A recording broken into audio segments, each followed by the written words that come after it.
Hey everyone, welcome to our channel. In today's video, we'll learn how to combine clips in DaVinci Resolve Compound Clip Easy DaVinci Resolve tutorial.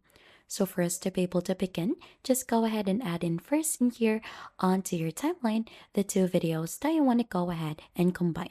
So I have two clips in here, just simply drag and drop them here onto the timeline. So for us to be able to go ahead and combine this, let's select both of them, right click onto this, and we'll link the clips.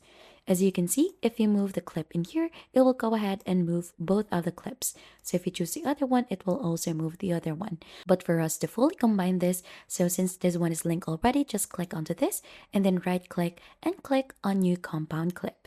So it will ask you to name this. So we could name this combined. Right after, you'll just have to click on create clips. So this one is already a one clip with the name combined. And if you go ahead and play this, you should be able to see both of the videos inside this specific clip. And that is just how easy you could go ahead and combine clips in DaVinci Resolve. If you think this has been helpful, don't forget to hit the like, subscribe, and we'll see you on to our next video.